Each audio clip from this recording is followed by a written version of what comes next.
바야흐로 추수의 계절 가을이 되었습니다. 오늘은 여러분들을 보아스의 밭으로 인도하여 그곳에서 이삭 줍는 여인 룻을 소개하고 싶습니다. 오늘 설교 제목이 이삭 줍는 여인 룻인데, 이 룻에 대해서 여러분은 너무 시적으로 낭만적으로 생각하실지 모르겠습니다. 이삭 줍는 여인, 적어도 지금까지 이 여인의 삶은 처절했습니다. 한 남자를 만나 결혼했는데 시집을 가서 보니 시아버지는 돌아가셨고 홀 시어머니 나오미가 있었습니다. 그런데 얼마 못 되어 남편마저 죽고 맙니다. 그리고 바로 이어서 시동생마저 죽게 되니 집안에 홀로 된 여인 3명만이 남게 되었습니다. 이 아픔 속에 룻이 하나님을 만난 것입니다. 많은 것들을 잃었지만 신앙을 얻은 것이죠. 이 신앙 안에서 룻은 중요한 결정을 내리게 됩니다. 고향도 포기합니다. 자신의 미래도 던져버립니다. 그리고 어머니의 백성이 나의 백성이 될 것이요, 어머니의 하나님이 나의 하나님이 될 것이요, 어머니가 사는 곳에 나도 살겠습니다 하고 저주받은 땅 모압을 두통에 두고 약속의 땅 베들레헴으로 향하게 됩니다. 어머니의 하나님이 나의 하나님이 될 것이다. 이것은 참으로 위대한 신앙적 결단입니다. 그는 참으로 많은 것을 포기하고 믿음의 결단을 내린 것입니다. 우선의 미래에 보이는 미래를 던져버린 것입니다. 그러나 그가 내린 믿음의 결단에는 지불해야 될 대가가 너무도 컸습니다. 믿음으로 살면 쉽지 않을 것이다 생각은 했지만 이 정도일 줄은 몰랐다는 것입니다. 그의 결단, 그 대가로 그는 먼저 가난을 걸머져야 했습니다. 약속의 땅이라 해서 왔지만 베들레헴에는 아무것도 없었습니다. 딱히 등붙이고 살 만한 땅도, 농사를 지을 만한 땅도 없었습니다. 그래서 이삭을 주워 먹고 살아야 했더라 그 말입니다. 그의 신앙의 결단의 결과로 룻은 가난과 더불어 시어머니를 모셔야 했습니다. 가난한 가운데 시어머니를 모셔야 한다? 여러분, 이 여인이 이 집에 살아야 될 이유가 무엇입니까? 남편이 있습니까? 자식이 있습니까? 재산이 있습니까? 믿음 말고는, 은혜 말고는 아무것도 없었습니다. 믿음이지만, 은혜지만 다른 여인 같으면 10번도 100번도 더 도망갈 이유가 많았습니다. 그리고 나는 이런 이유로 도망가야 했다고 누군가를 향해서 변명할 것입니다. 아마도 머리가 조금만 돌아갔더라도 이 여인은 이 집에 도저히 못 살 것입니다. 근데 가만히 보면 룻이 무식한 것은 아닌 것 같아요.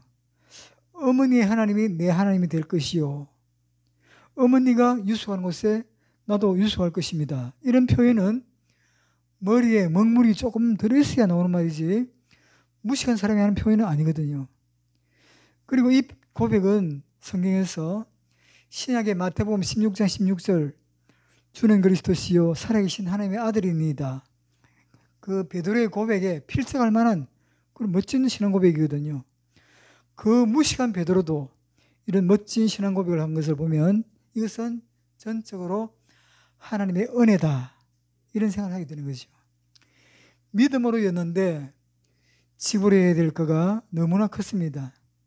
그러나 이 룻은 보이는 환경보다 믿음을 선택한 것이고 은혜를 선택한 것입니다. 이제 룻의 가정은, 이 여인은 하나님의 은혜가 아니면 못 사는 가정이 된 것입니다.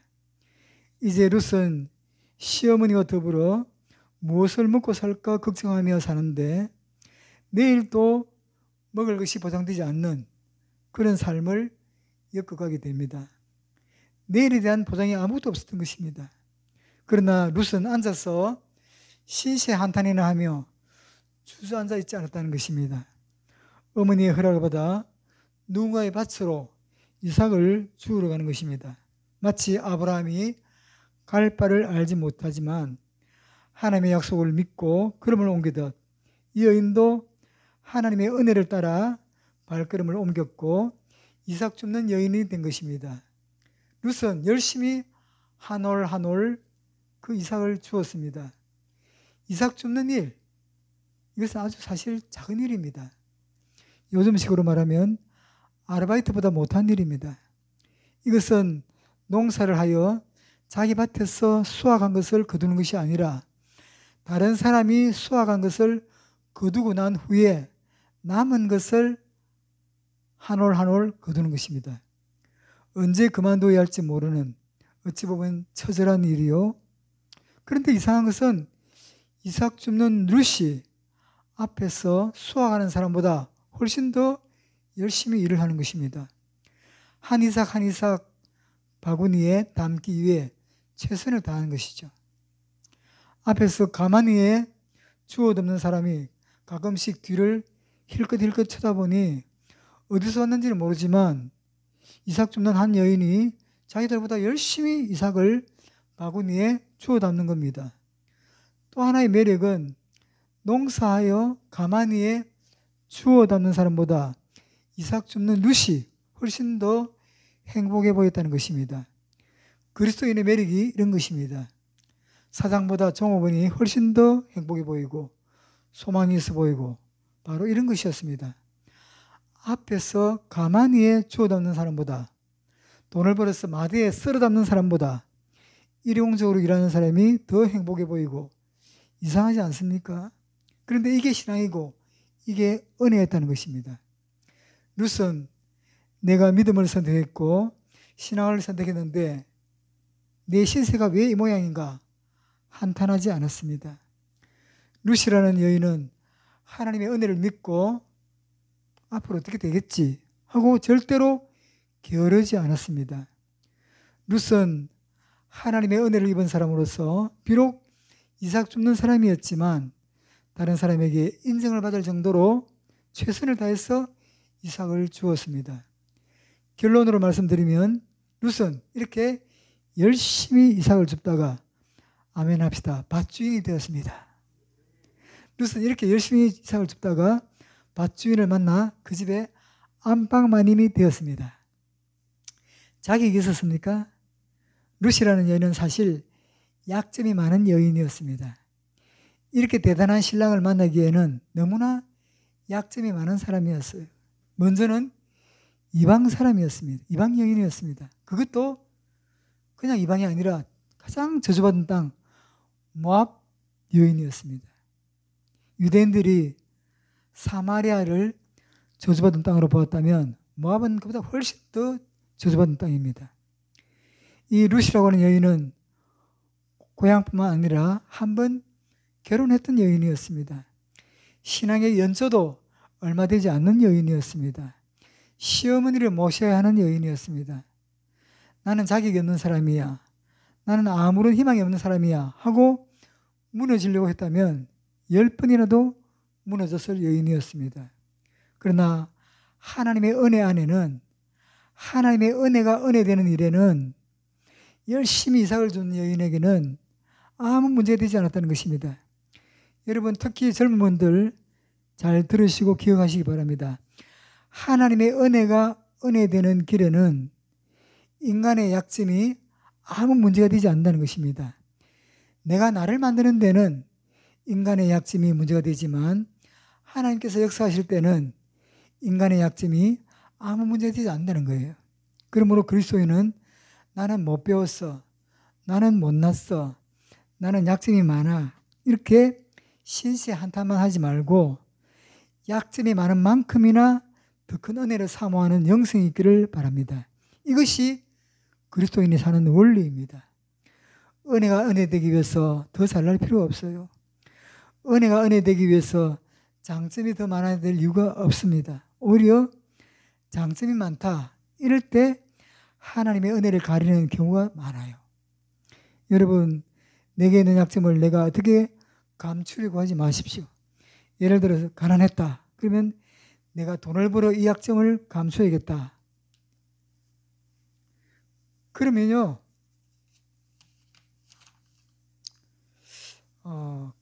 그런 식으로 하지 말고 내게 있는 약점, 오직 하나님의 은혜로, 그렇게 될 때 이 약점이 약점 아니게 될 줄로 믿으시길 바랍니다. 여러분 앞에 서 있는 이 박지원 목사 참 약점이 많은 사람입니다.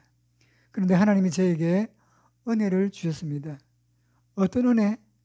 그 약점을 내가 메우려는 게 아니라 더 큰 은혜를 사모하는 은혜를 주셨어요. 이것이 은혜가 은혜되는 데 있어서 절대 원리입니다. 나는 약점이 많아. 나는 부족한 게 많아. 나는 왜 이렇게 못났는가 몰라. 여기에 주저앉아 있어서는 절대로 안 됩니다. 여러분, 은혜가 무엇입니까? 기독교에 있어서 최대의 단어는 은혜입니다. 성경을 보면 전부 은혜로 채워져 있어요. 헤세드, 은혜. 모든 게 은혜입니다. 은혜란 말은 받을 자격이 없는 자에게 베풀어 주시는 하나님의 호의입니다. 자격 있고 장점이 많은 자에게 쏟아지는 축복이 아닙니다. 여러분, 우리가 무엇으로 말미암아 삽니까? 하나님의 계획이 펼쳐지고 은혜가 은혜되는 일에는 절대로 약점이 문제가 되지 않습니다. 지금의 아픔, 가난, 우리 가정의 문제를 그 무엇 때문에라도 기죽지 마십시오. 여러분, 감히 말씀드립니다. 약점 많은 거 괜찮습니다. 지금까지 잘 안 풀린 거 괜찮아요. 뭐가 안 풀릴 때 풀려고 노력을 갈망하는 복된 영성이 있기를 주님의 이름으로 축복합니다. 세상에 똑똑한 사람 많아요. 잘난 사람 많습니다. 그러나 세상이 이 모양 이 꼴이 된 것은 잘난 사람들 때문이지 못난 사람들 때문이 아닙니다. 오히려 인간의 그 장점, 이것은 하나님의 은혜를 가리는 경우가 많아요. 인간의 약점, 여기에 하나님의 은혜가 있을 것입니다. 이제 이삭 줍는 루스의 인생이 바뀌었습니다. 가난에서 풍요로, 절망에서 희망으로 그 삶이 바뀌었습니다. 우리 성도님들에게도 이런 은혜가 있게 될 줄로 믿으시기를 바랍니다. 아직 그것이 이루어지지 않았어도 상관없어요. 아까 말씀드렸던 대로 앞에서 가만히로 쓸어담는 사람보다 뒤에서 이삭을 한 올 한 올 주워 담는 사람이 더 행복해 보였다. 이게 은혜의 매력 아니겠습니까? 여러분, 어떻게 이렇게 될 수 있습니까? 그 시작이 3절을 보면 루시 가서 베는 자를 따라서 밭에서 이삭을 줬는데 우연히 엘리멜렉의 친족 보아스에게 속한 밭에 이르렀더라. 우연히, 성경은 이 사건에 대해서 우연이라고 기록합니다. 그러나 그 루스의 걸음을 인도하신 이는 하나님이셨습니다. 그렇다면 이 말씀은 우연이 아니라 필연입니다. 루스의 입장에서 볼 때는 우연일지 몰라도 하나님의 입장에서는 철저하게 필연이었음을 믿으시기 바랍니다. 여러분, 우리가 산호라면 이런 일이 많이 있지 않습니까? 우연인 것 같지만 절대로 우연이 아닌 것입니다.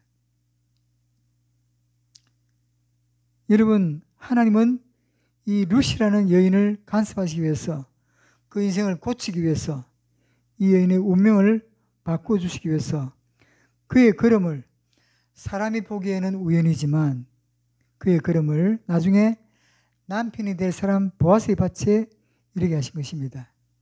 하나님은 이 룻을 보아스의 밭으로 인도하셨고 이 여인과 결혼시키기 위해서 늦도록 결혼 못하도록 막아놓으셨고, 이게 보이지 않는 하나님의 인도 아닙니까? 갈 바를 모르지만 아브라함의 발걸음을 인도하셨던 하나님이 저와 여러분의 삶을 때로는 힘들지만 결국은 가장 아름다운 모습으로 인도해 가실 줄로 믿으시길 바랍니다. 하나님이 이 룻에게 은혜 베푸시기 위해서 대단한 곳으로 인도해 가신 것이 아니라 이삭 줍는 곳으로 인도하셨습니다. 사람들은 하나님이 나를 대단한 곳으로 인도하셔야 된다고 생각하지만 하나님은 나를 이삭 줍는 현상으로 인도하셔요. 룻은 하나님의 인도를 받아 이 밭에서 한 이삭을 최선을 다했습니다. 이삭 줍는 일 사실은 별거 아닙니다. 룻은 신시에 한탄하면서 내 팔자는 왜 이래? 하면서 짜증을 낼 수도 있었을 것입니다. 그러나 룻은 이 이삭 줍는 작은 일을 큰 일로 여겨 최선을 다했습니다.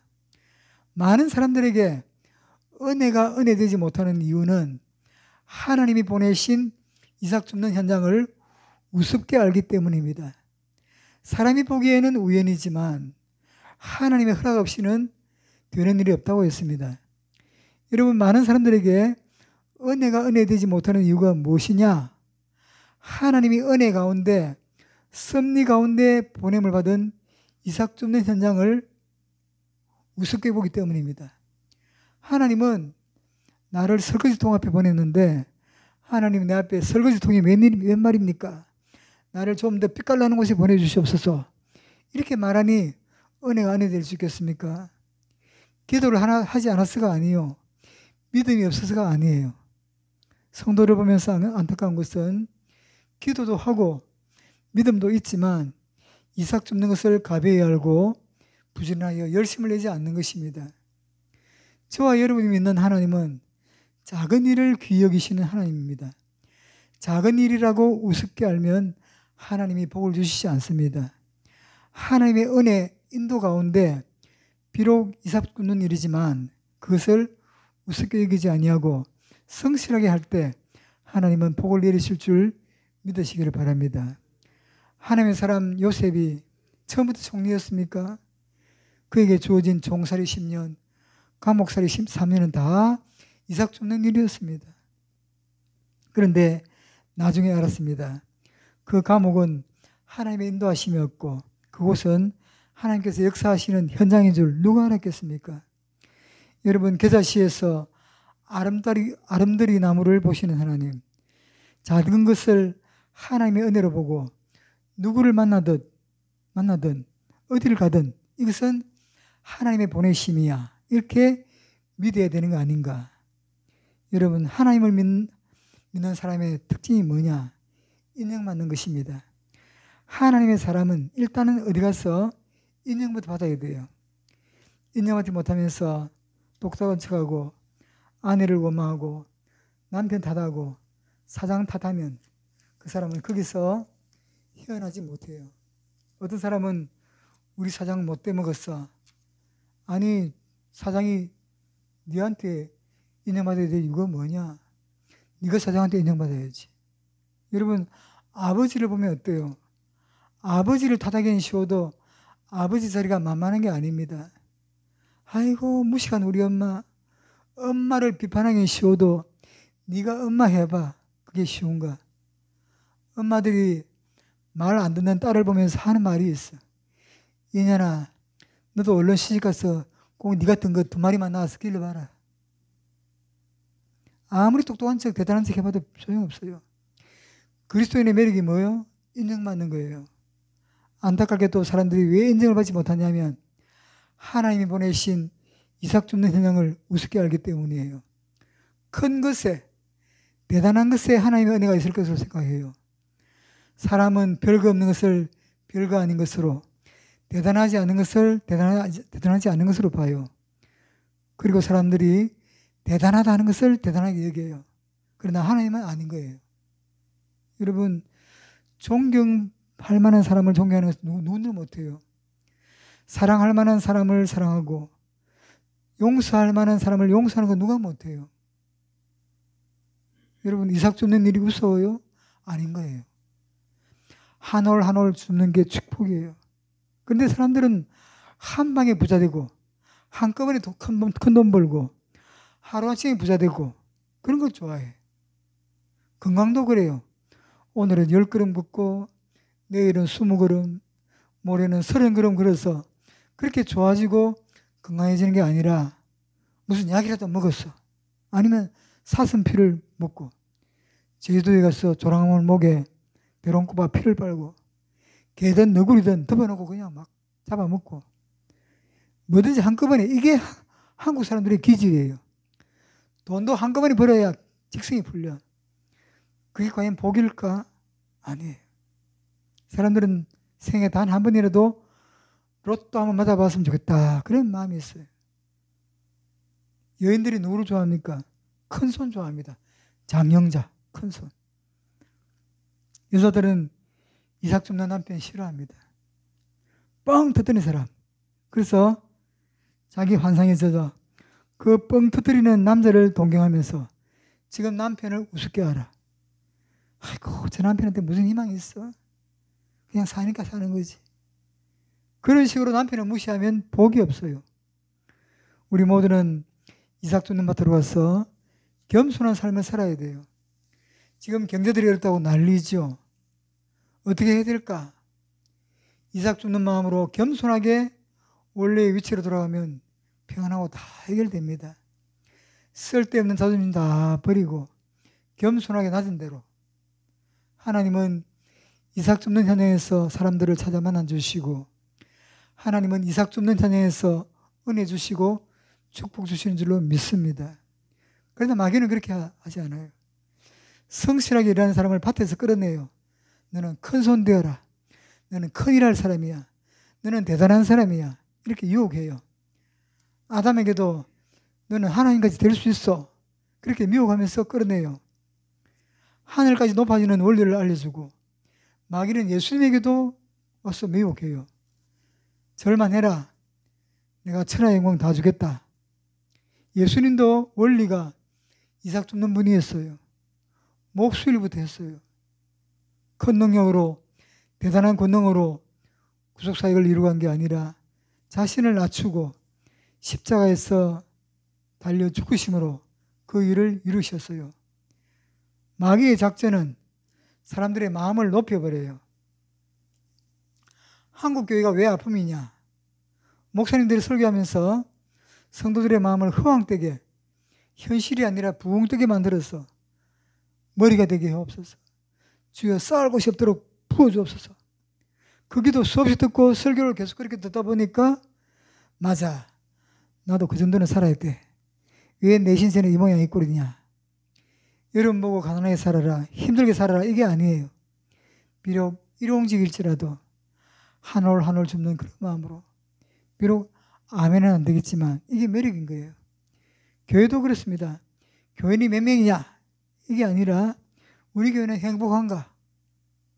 작아서 안 행복해요? 그러면 커도 안 행복해요. 우리 교회 50명 모인다고 불행하면 거기는 희망이 없어. 절대로 누구 탓, 뭐 탓 해봤자 자기에게 유익이 없어요. 마귀는 사람들 마음을 흔들어서 직장 잘 다니는 사람들을 끌어내서 다단계를 하게 해. 너 직급이 다이아몬드로 되면 하고 부추겨요. 다이아몬드 위에 뭐죠? 하여튼 뭔가 또 있어. 자꾸 덜떡이 하고 한꺼번에 뻥뻥 터뜨리게.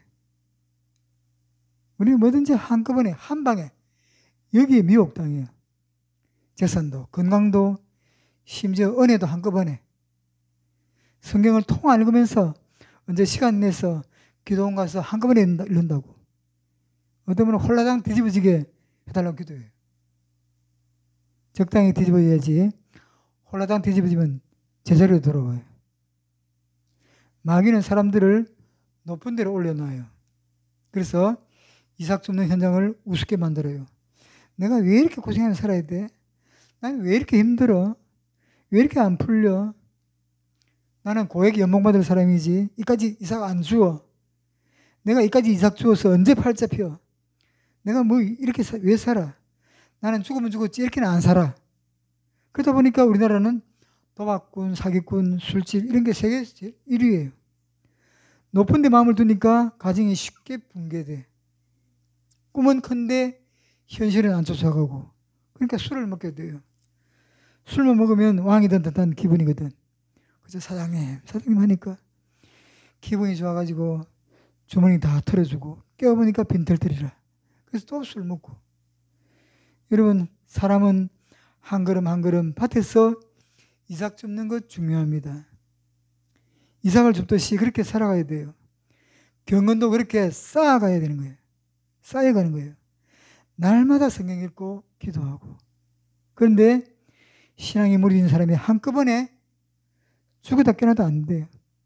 무슨 부흥회 갔다 왔다고, 기도원 갔다 왔다고 해결되는 게 아니에요.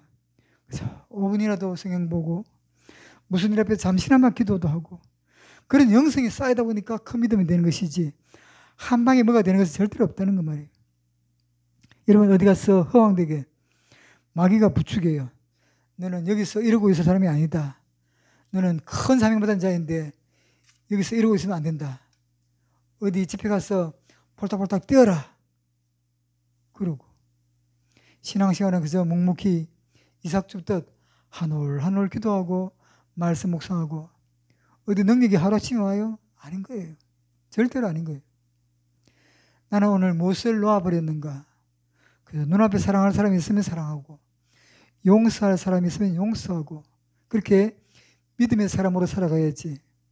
오늘 이삭 줍는 일을 우습게 알면 하나님의 은혜를 입을 수가 없어요. 이삭 줍는 일을 우습게 알면 하나님의 은혜를 경험할 수가 없어요. 내게 주어진 작은 일도 크게 여기고 최선을 다할 때 하나님은 영광 받으실 줄로 믿습니다. 근데 가끔 별것 아닌 것들이 교회에서 잘났다고 싸우는 수가 있어요. 속으로 니들이 하나님 해라. 낮아지면 되지. 진짜 신앙은 십자가에서 죽는 건데 허황병이 들었어. 작은 교회면 작은 교회대로 행복하게 생기면 되지. 그렇게 악착같이 큰 교회 만들겠다고 그러다 보니까 비참해지는 거예요. 성도는 이삭 줍는 마음으로 신앙생활 하는 거예요. 새벽에서 같이 내려주시는 하나님의 은혜를 귀한 줄 알고 사실 이 룻이라는 여인 원망하려면 원망할 게 참 많죠. 고향을 떠나 이게 뭐냐. 차라리 거기서 시집이나 갈 걸. 시어머니 따라오면 뭐 좋은 일이 있을 줄 알았는데 겨우 이삭 줍는 일이야? 하고 원망할 수 있었지만 이삭을 주우면서 머리 숙이는 법 배우고 이삭을 주우면서 작은 것의 소중함을 알게 되고 한 올 한 올 그렇게 하는 중에 하나님의 남다른 은혜를 입어요. 여러분 우리의 삶은 이삭 줍는 삶이어야 합니다. 신앙생활도 높은데 화려한 데 마음을 두면 조금 있다 교회도 목사도 마음에 안 들어 교회 옮깁니다. 이삭 줍는 마음으로 사는 거예요. 여자들도 내 주제에 저런 남편 만난 것도 복이다. 아멘 안 할 줄 알았지만 그 속에 하나님의 은혜가 있어요. 이삭 줍는 룻을 보세요. 여러분 눈에는 이삭 줍는 여인이 행복해 보입니까? 초라해 보입니까? 행복해 보입니다. 왜? 우리는 그의 나중을 아니까. 다른 사람은 몰라도 나는 나를 초라하게 보면 안 돼요. 초라하게 보는 것은 초라해서가 아니라 은혜가 떨어져서 그래요. 많이 가졌어, 높아졌어, 대단해서가 아니요. 거기에 하나님의 은혜가 심겨져 있으니까. 중요한 건 내가 나를 초라하게 보면 안 돼요. 교회가 작아도 행복하고 그래야 하나님의 은혜가 있지. 아이고 이놈의 교회 언제까지 해야 돼? 안 되는 거예요. 가정도 이삭 줍는 가정. 사람이 볼 때 별것 없어 보여도 하나님 의지하니 하나님의 은혜 베푸시고 다 가져서 봐. 여러분이 하나님을 찾아요? 알고 보면 다 은혜인 거예요. 왜 우리는 이삭 줍는 룻을 초라하게 안 보죠? 룻을 통해서 하나님의 계획이 있구나. 누가 밭에서 이삭 줍는 그 여인에게 하나님의 계획이 심겨 있는 줄 꿈이라도 알았겠어요? 지금 어려워서 쩔쩔매는 사람에게 하나님의 계획이 있다는 걸 누가 알겠어요? 지금 몸이 아파 신음하는 여인에게, 이 사람에게 하나님의 계획이 있다는 걸 누가 알겠어요? 게사시에서 아름드리 나무를 계획하시고 목동 다윗에게서 만왕의 왕을, 왕중의 왕을 계획하시고 감옥에서 총리를 계획하시고 섭리하신 하나님, 우리는 하나님의 은혜를 누리며 다시금 자신을 낮춰 이삭 줍는 자리로 와서 하나님만 바라보고. 여러분 중에 이삭 줍는 사람이 있습니까? 기죽지 말고, 약점이 있어도 기죽거나 그것 감추려고 애쓰지 말고 거기서 하나님의 은혜를 봐야 돼요. 마귀는 자꾸 이삭 줍는 자리를 망쳐요. 이삭 줍는 사람이 가서 자꾸 자존심을 건드리고 그 자리를 이탈하도록 해요. 하나님이 나를 만들어 가는데 무엇이 그리 문제돼요? 그래서 하나님의 은혜를 오늘도 사모해요. 여러분, 우리 하나님 바라보고 삽시다. 그저 이삭 줍는 마음으로 지금 대단하지 않아도 자신의 형편을 비관하지 말고 형통한 자리에서도 교만하지 말고 하나님은 참 좋은 분이에요. 제가 살아보니까 하나님은 정말 좋은 분이더라고. 진짜 하나님은 공평하신 하나님이더라고. 정말 좋은 하나님. 여러분에게 이 좋으신 하나님을 소개하는 목사는 참으로 행복합니다. 그 하나님 얼굴을 구하며 무너지지 말고 하나님 주님밖에 없어요. 끝까지 하나님 바라보고 그렇게 들어질 때가 되면 하나님은 반드시 우리를 축복하실 줄로 믿습니다. 우리 모두 하나님의 은혜를 입은 자로서 이 한 해도 승리하시기를 바랍니다. 기도하겠습니다. 하나님, 오늘 이삭 줍는 여인 룻이 받은 축복을 살펴보았습니다. 하나님 없는 땅, 이방 땅 모압에서 오직 신앙 하나를 위하여 베들레헴 하나님 계신 땅에 와서 겸손한 자세로 이삭 줍는 작은 일에 충실했던 룻. 약점이 많았지만 더 큰 은혜를 사모하며 주어진 삶에 최선을 다했을 때 하나님은 놀라운 축복을 허락하셨습니다.